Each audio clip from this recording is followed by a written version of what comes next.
La campagne de vaccination se poursuit à travers l'Union européenne. 117 millions de doses ont déjà été administrées et 30 millions de citoyens européens sont désormais complètement vaccinés, a annoncé ce jeudi la Commission européenne qui se projette également vers l'avenir.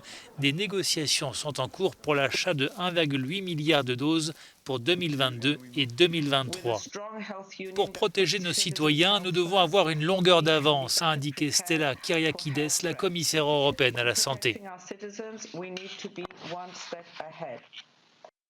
En Espagne, les personnes âgées entre 70 et 79 ans vont commencer à recevoir le vaccin de l'entreprise américaine Johnson & Johnson.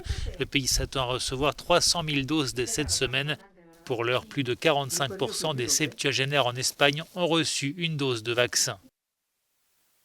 L'Allemagne, de son côté, envisage d'acheter 30 millions de doses du vaccin russe Sputnik V. Ce vaccin n'a pourtant pas encore reçu le feu vert de l'Agence européenne des médicaments, mais a déjà été adopté par 61 pays. C'est le cas de la Hongrie, qui pourrait rouvrir dès ce week-end les terrasses des bars et restaurants, et ce jusqu'à 21h30, avec un couvre-feu à 23h. Un tiers de la population hongroise sera déjà vaccinée selon les autorités.